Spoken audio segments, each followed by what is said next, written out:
جو عمرانی فتنہ ہے اس کے ممبران کی تعداد 155 تھی۔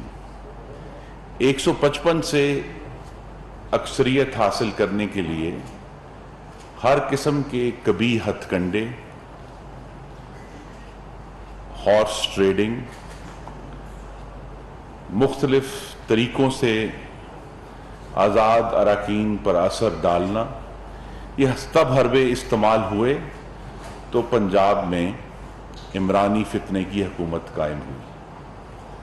تو لہذا صرف ایک ضمنی انتخاب کا نتیجہ جو ہے وہ اس 2018 کی تباہی، مینڈیٹ پر ڈاکہ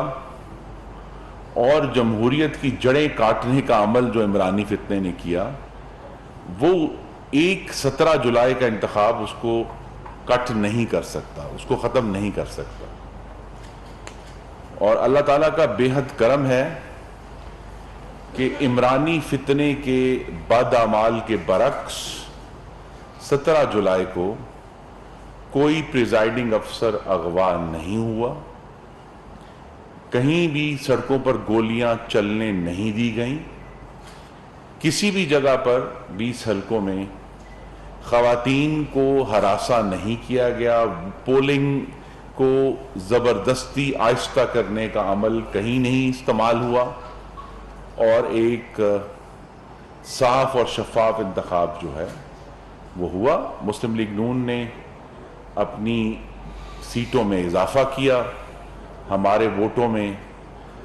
تقریباً 2 لاکھ ووٹوں کا اضافہ ہوا، اور جو نتائج آئے ہیں وہ اب سب کے سامنے ہیں۔ انشاءاللہ کل وزیر اعلیٰ کا جو رن آف الیکشن ہے وہ کل مکمل ہوگا، لیکن عوام کو یہ بھی معلوم ہونا چاہیے آپ کے توسط سے، اور کہ جو 17 جولائی کا ضمنی انتخاب تھا، جو 5% نشستیں میں نے آپ کے سامنے کہیں پنجاب اسمبلی کی جس پر انتخاب ہوا، کہ جب بھی عمرانی فتنہ سر اٹھاتا ہے پاکستان کی معیشت ڈاواں ڈول ہونا شروع ہو جاتی ہے۔ روپے کی قدر میں کمی ہوئی، آپ کو معلوم ہے، سٹاک ایکسچینج گرا۔ تو وہ جو ایجنڈا تھا کہ پاکستان، جو عمرانی فتنے کا ایجنڈا ہے کہ پاکستان کی معیشت کو ڈاواں ڈول اور ڈگمگاتے رکھنا ہے، وہ ایک دفعہ پھر ہمیں واضح طور پر نظر آیا۔ آج جو میں اور میرے رفیق کار جناب وزیر پیٹرولیم ڈاکٹر مصدق ملک میرے ساتھ موجود ہیں، اس لیے آپ کے سامنے آپ کے توسط سے پاکستان کے عوام سے بات کر رہے ہیں کہ اگرچہ یہ ایک عارضی طور پر اس ہفتے مختلف مارکیٹوں میں روپے کی قیمت میں اتار چڑھاؤ ہوا ہے، لیکن محمد شہباز شریف کی قیادت میں جو وسیع البنیاد حکومت موجود ہے، جس میں چاروں صوبوں کی نمائندگی موجود ہے، مختلف ذہن کی اور سوچ کی جماعتیں موجود ہیں، لیکن وہ ایک نقطے پر متفق ہیں کہ پاکستان کو صحیح معنوں میں ایک آئینی مملکت اور جمہوریہ جس کا وعدہ آئین میں لکھا ہوا ہے اس پر ہمیں عمل کرنا ہے، اور ہمارا مقابلہ فاشسٹ جماعت سے ہے۔ وہ لوگ جو جمہوریت کے جو مختلف طریقے ہیں، جو اس کے مختلف عمل ہیں، ان کو آئین کو توڑنے کے لیے، آئین کو کمزور کرنے کے لیے استعمال کرتے ہیں۔ اس لیے ہم نے یہ دیکھا، اور یہ اگر اس پر ہم رو نہیں سکتے تو ہنس تو سکتے ہیں، کہ جس جماعت نے 17 جولائی کے ضمنی انتخاب میں کامیابی حاصل کی، وہ کامیابی حاصل کر کے بھی الیکشن کمیشن آف پاکستان پر چڑھ دوڑے اور ان چیف الیکشن کمشنر کو غدار قرار دے رہے ہیں، ان کو دھمکیاں دے رہے ہیں۔ یہی فاشزم کا خاصہ ہے کہ جو ادارہ اس فاشسٹ کی مرضی کے خلاف عمل کرے، اس کے اوپر آپ ہر قسم کے مغلظات، ہر قسم کی غلط گفتگو، اس کو غدار قرار دیں۔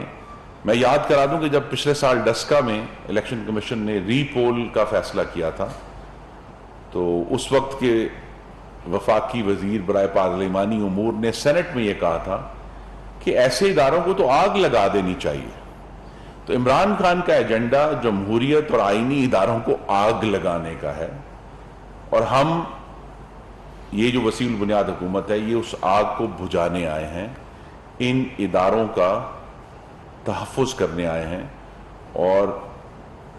17 جولائی کو عمران خان کے جو 4 بیانیے تھے، ایک 5واں بھی ہے لیکن وہ لطیفہ ہے، وہ زمین بوس ہوئے. پہلا تو یہ تھا کہ اب بتا دیں کہ 17 جولائی کو امریکی سازش کہاں ہوئی اور اس نے کس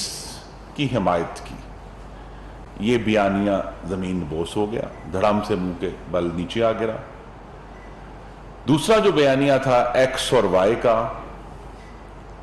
نیوٹرل کا، جانور کا، یہ بھی ہمیں بتا دیں کہ 17 جولائی کو کس کی حمایت ہوئی کہ جی سازش ہو رہی ہے، یہ ہو رہا ہے. تو لہذا یہ تمام ایکس وائی بیانیہ بھی زمین بوس ہو گیا. پھر الیکشن کمیشن کے اوپر جو حملہ آور تھے اور ہیں وہ بیانیہ بھی زمین بوس ہوا. عدلیہ کے اوپر بھی جب عدلیہ نے ابھی سپریم کورٹ آف پاکستان نے جو تحریک عدم اعتماد کے اوپر جو سو موٹو لیا تھا، اس کا جو تفصیلی فیصلہ آیا جس میں کہا گیا کہ صدر مملکت اور وزیر اعظم اور اسپیکر ڈپٹی اسپیکر نے آئین شکنی کی ہے، تو اس وقت سے عدالتوں پر بھی حملہ آور ہیں جب اپنی مرضی کا فیصلہ آئے گا. تو یہ 4 بیانیے امریکہ کا، ایکس وائی کا، الیکشن کمیشن کا اور عدلیہ کا، یہ 4 بیانیے زمین بوس ہو گئے. 5واں بیانیہ جو ہے وہ نیپی بیانیہ ہے کہ جو امیدوار اس وقت مسلم لیگ نون کے مقابلے میں موجود ہیں، انہوں نے ایک پریس کانفرنس کی تھی کچھ عرصہ پہلے پی ٹی آئی کا امیدوار بننے سے پہلے. تو اب یہ سوال بڑا اہم ہے کہ 17 جولائی کو کس نے کس کی نیپیاں بدلیں اور کل لاہور میں کون کس کی نیپی بدلے گا. ہم یہ جاننا چاہیں گے کیونکہ یہ معاملات اس عمران خان کی جو بد تہذیب، آئین شکن اور فاشسٹ گفتگو اور طریقہ کار سے ملک آگے نہیں جا رہا، اور صرف جمہوریت کو نقصان نہیں ہو رہا،